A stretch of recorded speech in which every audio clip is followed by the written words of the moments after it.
World War Z de Max Brooks. Lu par Nimue. Retournement de situation. Parc national de Sand Lake provincial, Manitoba, Canada.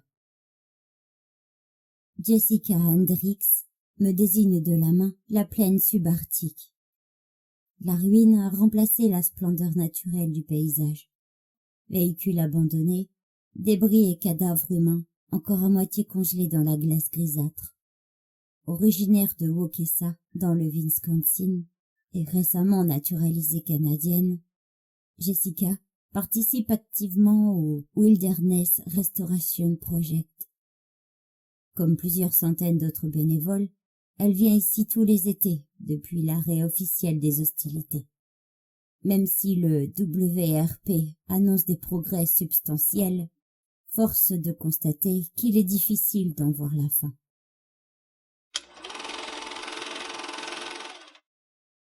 Oh, je ne leur en veux pas. Le gouvernement, tous ces gens censés nous protéger. Objectivement, j'arrive à comprendre.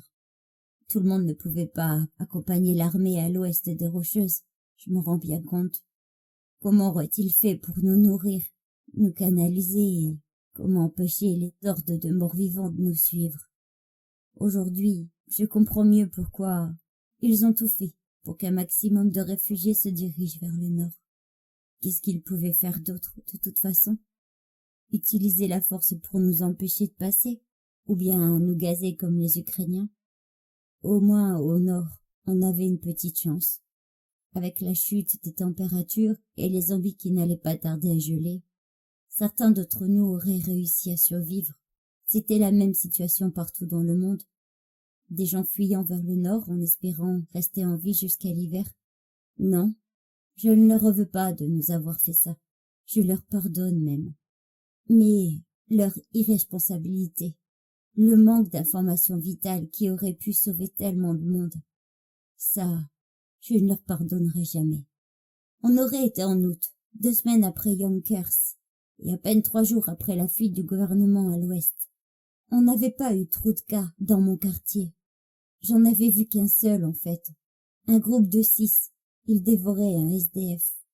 Les flics les auraient abattus rapidement. Ça s'était produit à 3 pâtés de maison de chez moi. Et c'est ce jour-là que mon père a décidé de partir. Nous étions tous dans le salon. Mon père s'entraînait à charger à nouveau son fusil pendant que maman achevait de clouer les fenêtres. Impossible de trouver une chaîne qui ne parle pas des zombies. Images en direct, rediffusion de Yonkers, il n'y avait que ça. Avec le recul, je reste stupéfait par la totale incompétence des médias. De l'action, du choc, et aucun fait précis. Et tous ces types qui déblatéraient pendant des heures, ces soi-disant experts, tous à se contredire, tous à jouer au plus provocateur, au plus sérieux, c'est très perturbant. Personne ne semblait savoir quoi faire. Le seul truc sur lequel ils étaient tous d'accord, c'était que chaque citoyen devait s'enfuir vers le nord. Les morts-vivants gèlent sur place dès que les températures tombent sous 0. C'est notre seule chance de survie. Et c'était tout. Aucune instruction sur l'endroit où aller dans le nord, rien sur la meilleure façon de survivre, ni sur le matériel à emporter. Non, seulement des discours verbeux, servis par toutes ces marionnettes cravatées, et la télé qui n'en finissait pas de ressasser « Le nord, fuyez vers le nord !» Ça suffit, a lâché mon père. On s'en va ce soir, et on file vers le nord. Il essayait de se la jouer déterminé en serrant son fusil. C'était la première fois qu'il touchait une arme de sa vie. Un vrai gentleman, au sens propre. Un homme gentil. Petit, chauve, un visage grassouillé, qui rougissait quand il riait. Il était le roi des mauvaises blagues et des bons mots. Il avait toujours une attention spéciale pour les autres. Un compliment, un sourire, ou bien un petit égard pour moi. Quelque chose que maman n'était pas censée savoir. Le gentil flic dans la famille, c'était lui. Toutes les décisions importantes retombaient sur maman. Et maintenant, maman essayait de parlementer, de le ramener à la raison. Nous vivions déjà largement au nord. On avait tout ce dont on pourrait avoir besoin. Pourquoi foncer vers l'inconnu alors qu'il suffisait de nous ravitailler correctement, de fortifier la maison et d'attendre les premières gelées? Papa n'a pas voulu entendre. On sera mort à l'automne, la semaine prochaine même. Il était obnubilé par la grande panique. Il nous a dit de prendre ça comme des vacances, du camping. On vivrait de hamburgers à l'élan et de mûres sauvages. Il m'a promis de m'emmener pêcher et m'a même demandé comment je comptais appeler mon lapin de compagnie dès qu'on l'aurait attrapé. Il vivait à Waukesha depuis tout petit et il n'avait jamais campé de sa vie. Elle montre quelque chose dans la glace. Un tas de DVD craquelés.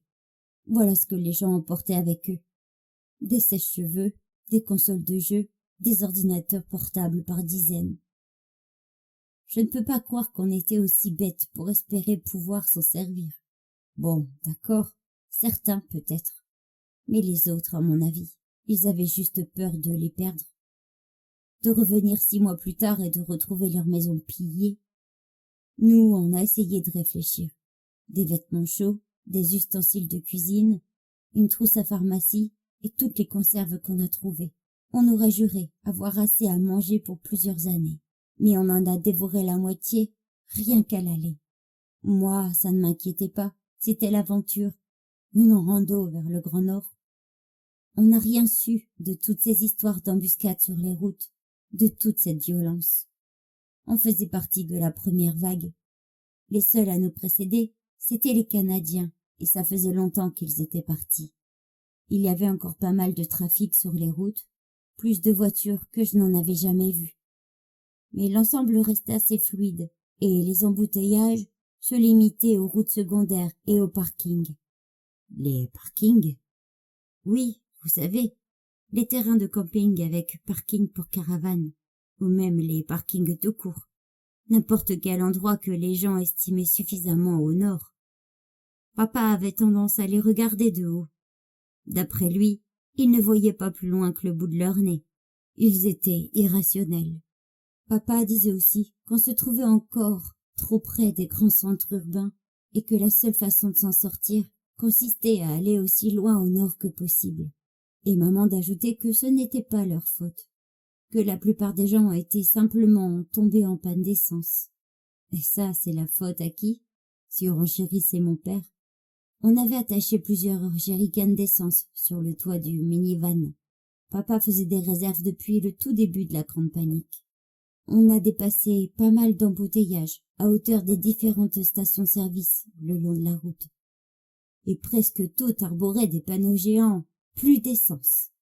Papa les doublait à toute vitesse. Il doublait tout le monde très vite. Les voitures en panne sur le côté, les autostoppeurs, ils étaient nombreux ceux-là.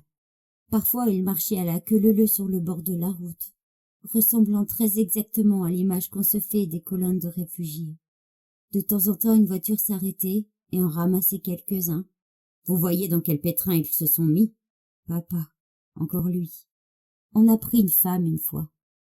Elle marchait toute seule, en tirant une de ces valises à roulettes qu'on voit souvent dans les aéroports.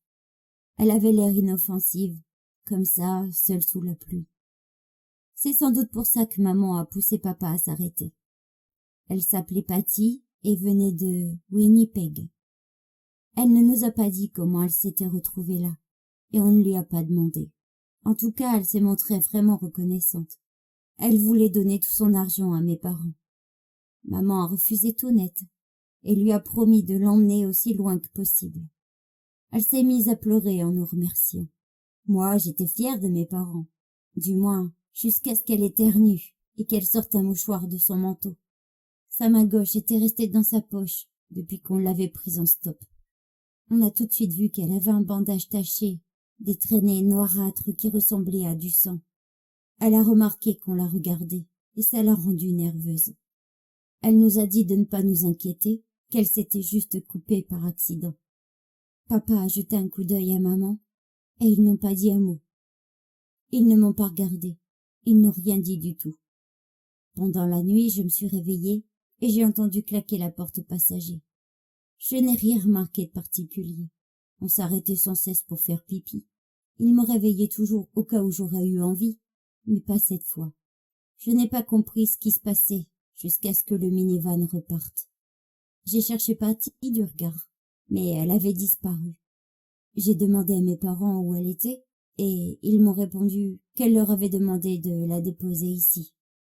J'ai regardé à travers la vitre arrière en espérant l'apercevoir une dernière fois, et je l'ai vue, là, qui devenait de plus en plus petite. On aurait dit qu'elle nous courait après, mais j'étais si fatiguée que je ne voyais pas très bien. Je n'ai pas vraiment voulu savoir, sans doute. J'ai fermé les yeux sur beaucoup de choses pendant ce voyage vers le nord. Quoi, par exemple? Les autres autostoppeurs, ceux qu'on ne prenait jamais. Et il n'y en avait pas beaucoup. Souvenez-vous, nous n'en étions qu'à la première vague. On en a rencontré une petite douzaine, pas plus. Ils erraient au milieu de la route, et ils levaient les bras quand on s'approchait. Papa les évitait, et maman m'ordonnait de baisser la tête. Je ne les ai jamais vus de près. J'enfonçais la tête dans les sièges en fermant les yeux. Je ne voulais pas les voir. Je pensais très fort aux hamburgers d'élan et aux murs sauvages. C'était comme arriver en terre promise. Je savais qu'une fois suffisamment au nord, tout irait bien. Et ce fut le cas pendant quelque temps, d'ailleurs. On s'est installé sur un super camping au bord du lac, mais suffisamment pour qu'on se sente en sécurité, au cas où des morts-vivants approcheraient. Tout le monde était vraiment sympa. On sentait comme un soulagement général. Au début, c'était presque la fête. Le soir, on faisait de grands barbecues, des grands brasiers dans lesquels tout le monde déposait ce qu'ils avaient chassé ou pêché. Surtout pêché. Des types jetaient un bâton de dynamite dans l'eau, et il y avait un énorme boom, et des dizaines de poissons apparaissaient à la surface. Je n'oublierai jamais ces bruits. Les explosions, les tronçonneuses dont ils se servaient pour couper les arbres, la musique qui sortait des autoradios et les instruments que certaines familles avaient apportés avec elles. On chantait tous autour du feu, d'énormes feux dans lesquels on jetait d'énormes bûches, soir après soir. On avait encore des arbres à disposition, à l'époque. C'était avant les deuxième et troisième vagues, quand les gens n'avaient plus que des feuilles mortes et des souches pour le feu. À la fin, ils brûlaient n'importe quoi. L'odeur de plastique fondu était vraiment persistante. Vous savez, dans la bouche, les cheveux. À ce moment-là, il n'y avait plus de poissons depuis longtemps, et plus rien à chasser. Personne n'avait l'air de s'inquiéter outre mesure. Tout le monde attendait que l'hiver gèle les morts vivants. Mais, une fois les zombies gelés, comment comptiez-vous passer l'hiver? Exactement. Bonne question, hein? Je ne crois pas que les gens envisageaient les choses à moyen terme. Ils pensaient peut-être que les autorités viendraient nous sauver et qu'il suffirait ensuite de faire nos bagages et de rentrer chez nous. D'ailleurs, la plupart d'entre nous vivaient au jour le jour, j'en suis certaine. Ils étaient déjà bien contents de s'en être tirés. On rentrera tous chez nous très bientôt. Tout le monde répétait ça sans arrêt. Tout sera terminé à Noël. Elle attire mon attention sur un autre objet conservé dans la glace. Un sac de couchage Bob l'éponge, tout petit et taché de sang séché. À quoi ça pouvait bien servir un truc pareil, d'après vous? Un camping en plein été à la belle étoile? Un accessoire de matelas chauffant? Des magasins de rando ont été dévalisés, mais on a eu du mal à se rendre compte à quel point ces gens étaient ignorants. La plupart venaient des États de la Sunbelt, certains même du Nouveau-Mexique. On en voyait qui dormaient avec leurs chaussures dans leur sac de couchage, sans avoir que ça leur couperait la circulation. D'autres buvaient de l'alcool pour se réchauffer, alors que ça fait encore chuter un peu plus la température interne. Certains portaient des manteaux énormes par-dessus un simple t-shirt. Dès qu'ils avaient la moindre activité, un tant soit peu physique, ils crevaient tout de suite de chaud et se déshabillaient. Et évidemment, leurs vêtements en coton trempé gardaient l'humidité, et le vent se levait. Beaucoup sont tombés malades dès septembre. Des rhumes, la grippe, ils l'ont passé aux autres. Au début, tout le monde était correct. On coopérait, on faisait du troc, parfois on achetait aux autres familles ce dont on avait besoin. L'argent avait encore de la valeur.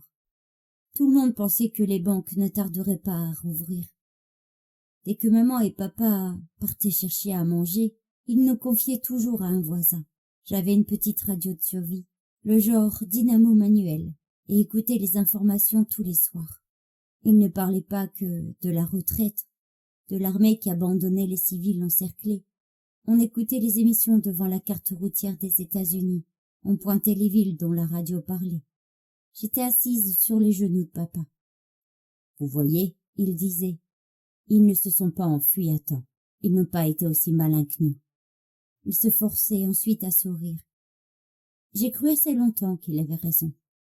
Mais au bout d'un mois, quand la nourriture a commencé à manquer, que le froid est devenu plus vif et que les jours ont commencé à raccourcir, les gens sont devenus méchants. Il ne faisait plus de feu, plus de fêtes, et on avait arrêté de chanter tous ensemble. Le campement est devenu sale.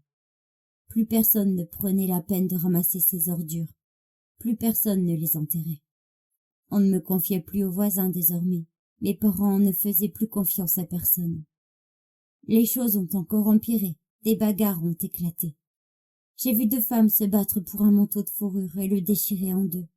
J'ai vu un type attraper un voleur par le cou et le frapper à la tête avec un démonte-pneu. Ça se passait surtout la nuit. Il y avait des cris, des bruits de lutte. De temps en temps, un coup de feu claquait et quelqu'un poussait un cri. Un soir, on a entendu quelque chose bouger à côté de la bâche qu'on posait sur le minivan toutes les nuits. Maman m'a ordonné de baisser la tête et de me boucher les oreilles. Papa est sorti. J'ai entendu des éclats de voix, malgré mes oreilles bouchées. Papa s'est servi de son arme. Quelqu'un a hurlé. Papa est entré juste après. Il était tout blanc. Je ne lui ai jamais demandé ce qu'il s'était passé. Les seules fois où tout le monde se retrouvait, c'était quand un mort-vivant débarquait. Il suivait la 3e vague. Quelqu'un donnait l'alerte et tout le monde sortait pour abattre le zombie. Et quand c'était fini, on recommençait à s'engueuler. Quand il a fait assez froid pour que le lac gèle, quand les derniers morts-vivants ont été tués, beaucoup de gens ont cru qu'ils pourraient enfin rentrer chez eux à pied. À pied? Plus d'essence depuis longtemps. Tout le monde s'en était servi pour faire la cuisine ou pour faire tourner le radiateur de leur véhicule. Tous les jours, il y avait de nouveaux groupes de gens, dépenaillés, à moitié morts de faim, qui partaient. Ils trimballaient tous des trucs inutiles qu'ils avaient apportés avec eux, pleins d'espoir en dépit des circonstances. « Où est-ce qu'ils pensent aller ?» disait papa. « Ils ne savent pas qu'il ne fait pas encore assez froid au sud.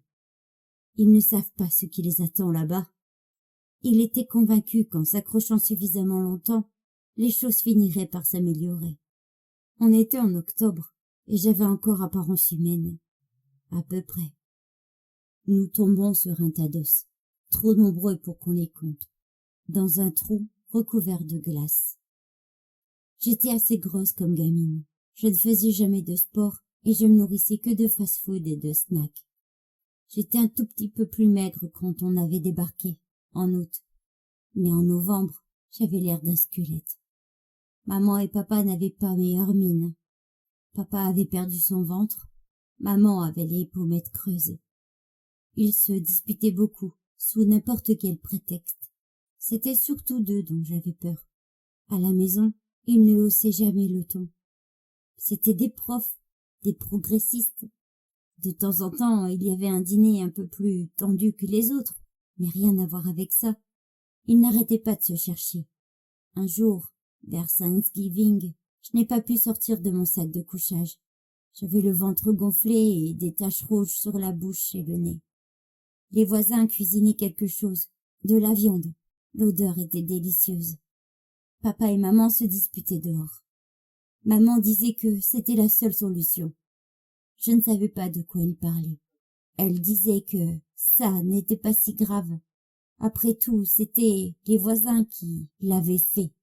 Papa répondait qu'on n'était pas encore tombé aussi bas et qu'elle aurait dû avoir honte.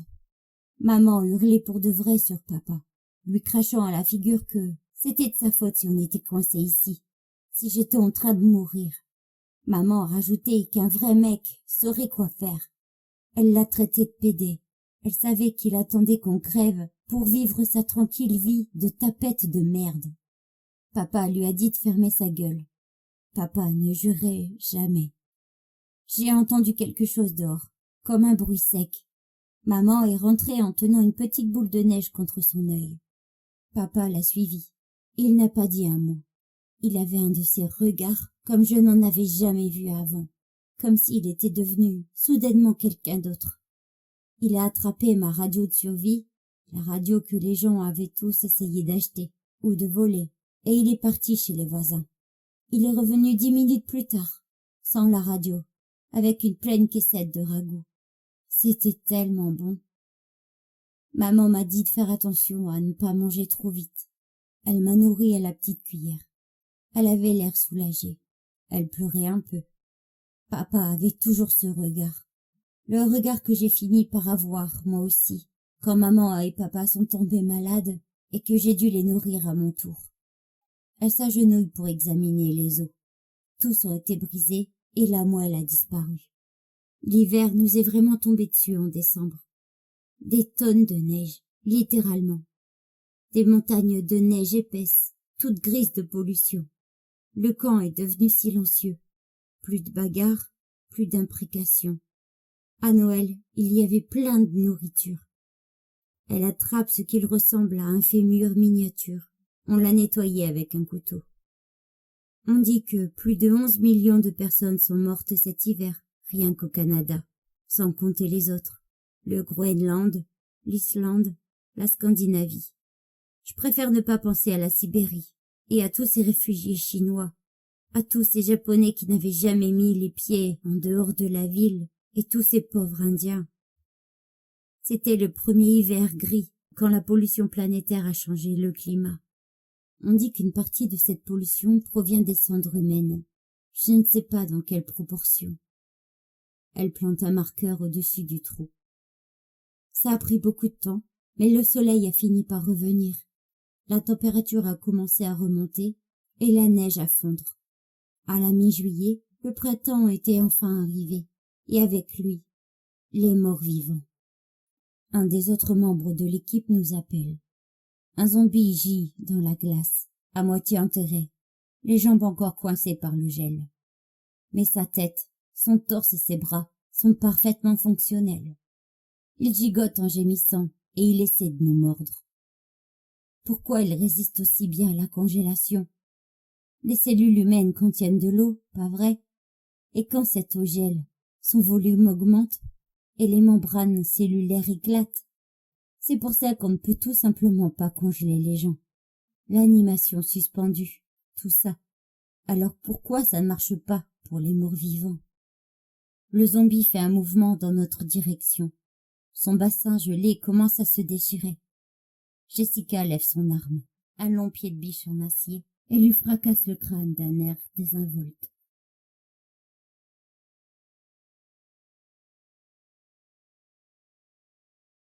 Udaipur Lake Palace, lac Pichola, Rajasthan, Inde. Fondée sur l'île de Janewas, pour des raisons aujourd'hui oubliées, cette construction idyllique tient plus du conte de fées qu'autre chose. Le palais a d'abord servi de résidence d'été à un Maharaja, puis d'hôtel de luxe, avant d'accueillir plusieurs centaines de réfugiés, hélas tous morts du choléra. L'hôtel, le lac et la ville voisine renaissent doucement de leurs cendres, sous la supervision du chef de projet Sadar Khan. Pendant toute la durée de l'entretien, Monsieur Khan oublie un peu son côté ingénieur civil de bonne famille endurci par la guerre. Il redevient le jeune caporal terrifié qu'il était jadis, alors qu'il empruntait cette route montagneuse pour la première fois.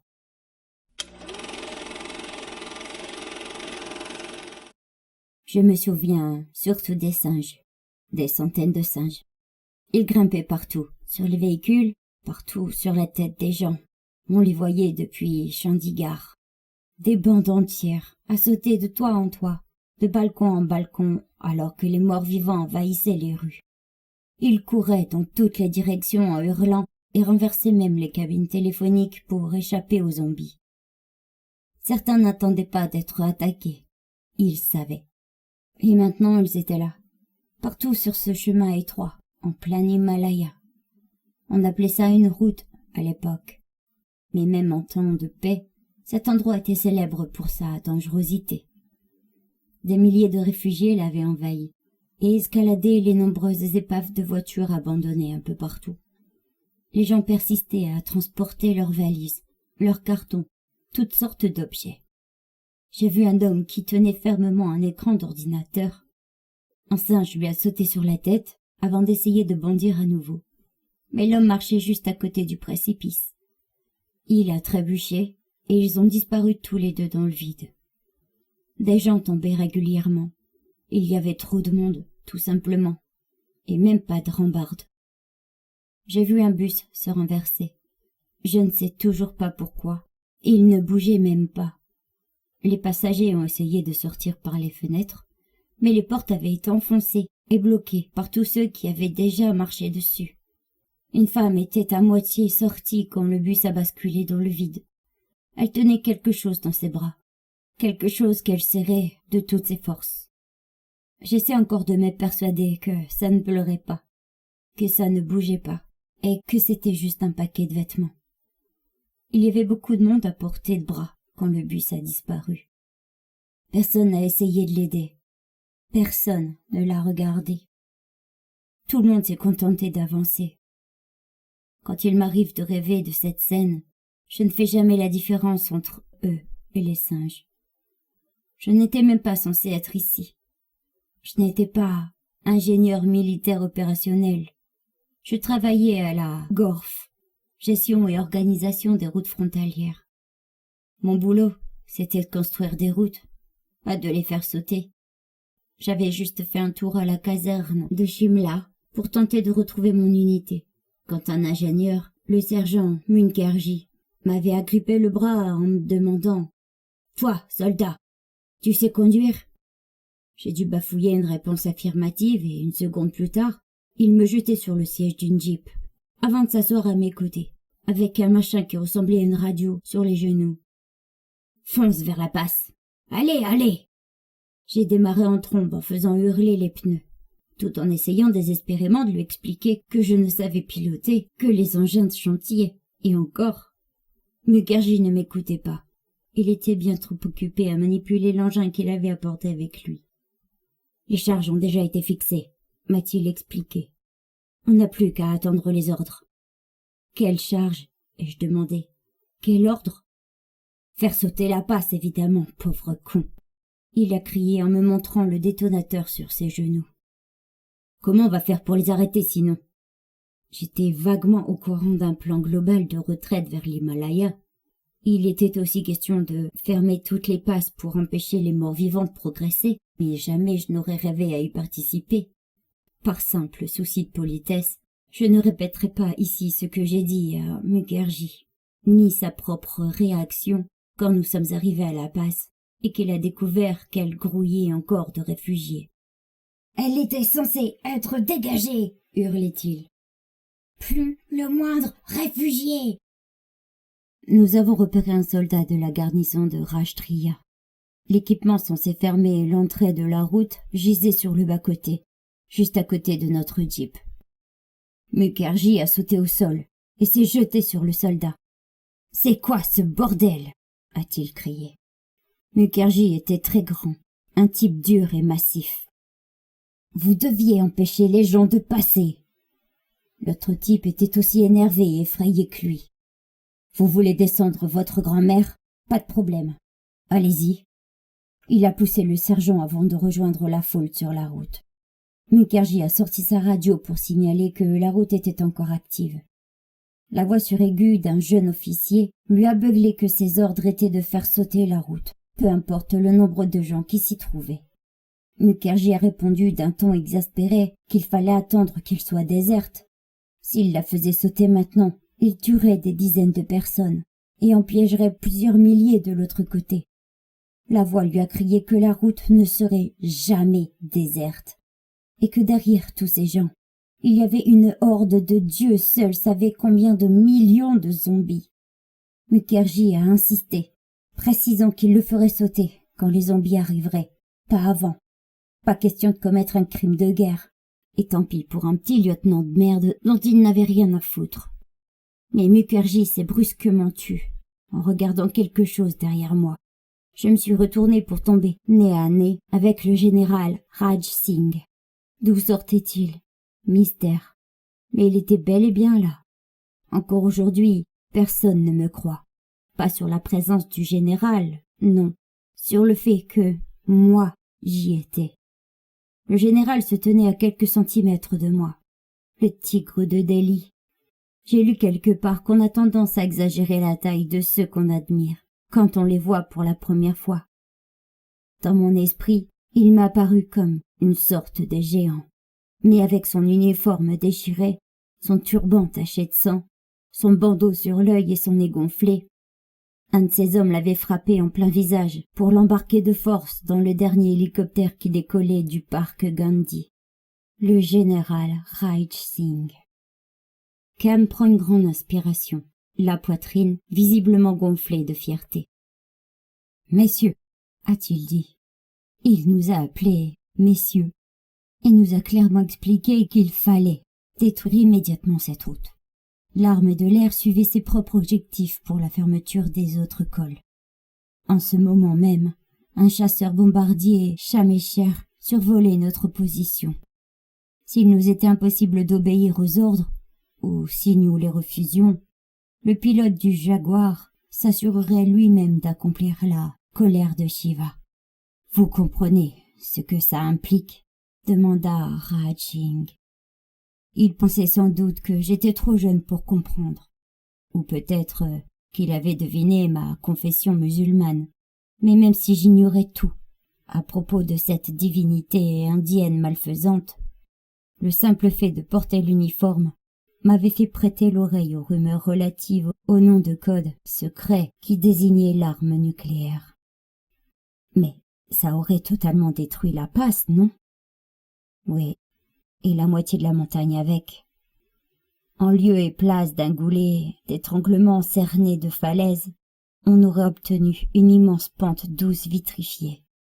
Or il fallait justement détruire la route pour que la géographie naturelle de l'endroit empêche les morts-vivants de passer. Et voilà qu'un quelconque général de l'armée de l'air, tout excité à l'idée de faire chouchou avec sa bombe atomique, allait lui offrir la plus belle porte d'entrée vers la zone sécurisée. Mukherjee a avalé sa salive, manifestement hésitant quant à la marche à suivre, jusqu'à ce que le tigre lui ôte le détonateur des mains. Fidèle à lui-même, le héros acceptait le fardeau d'un crime de guerre. Au bord des larmes, le sergent n'a pas bougé d'un pouce. Le général Raj Singh l'a remercié. Il nous a remerciés tous les deux, en fait. Puis il a murmuré une courte prière et il a enfoncé ses 2 pouces sur les boutons. Rien. Il a essayé à nouveau. Toujours rien. Il a vérifié les batteries et toutes les connexions avant de faire une 3e tentative. En vain. Le problème ne venait pas du détonateur.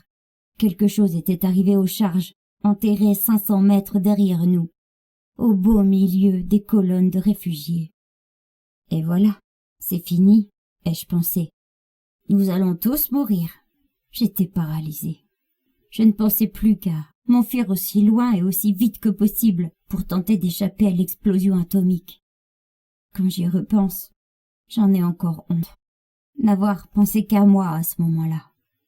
Dieu merci pour le général Raj Singh. Il a réagi, exactement comme on peut s'y attendre de la part d'une véritable légende vivante. Il nous a ordonné de déguerpir au plus vite, de sauver notre peau et de rejoindre Shimla. Puis il a tourné les talons et s'est fondu dans la foule. Mukherjee et moi nous sommes regardés, sans beaucoup d'hésitation. Je suis heureux de vous le dire. Et nous l'avons suivi comme un seul homme. Voilà que nous voulions nous aussi jouer les héros pour protéger notre général de la foule. Quelle blague! On n'a même pas réussi à l'apercevoir dans toute cette masse humaine, si dense qu'on n'y voyait plus rien.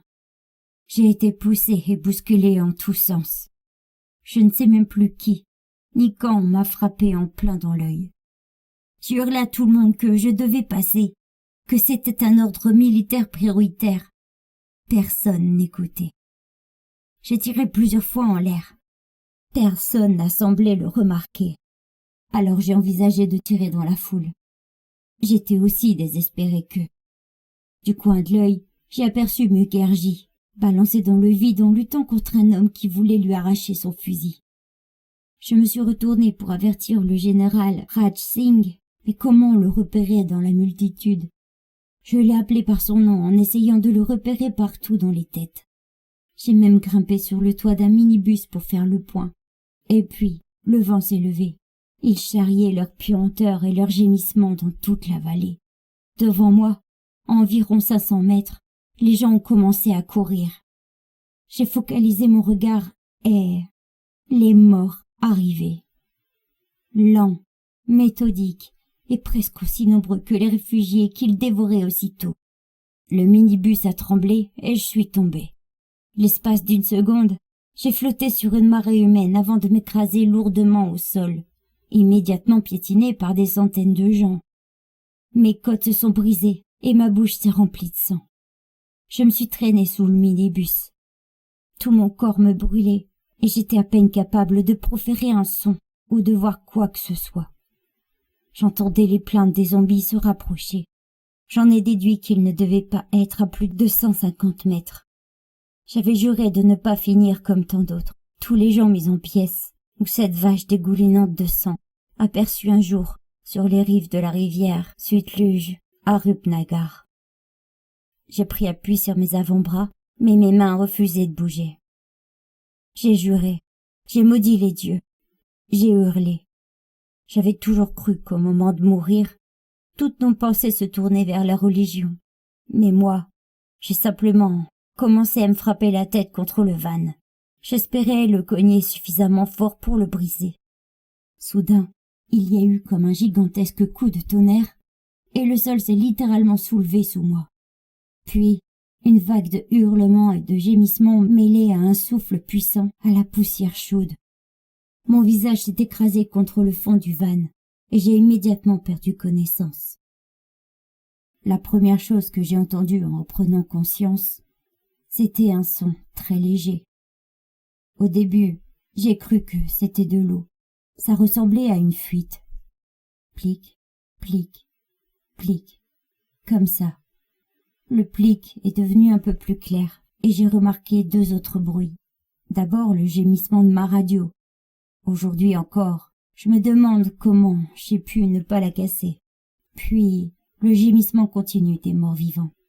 J'ai rampé vers l'extérieur. Au moins, mes jambes fonctionnaient encore assez bien pour que je me tienne à peu près debout. J'ai réalisé que j'étais tout seul. Plus de général Raj Singh, plus de réfugiés.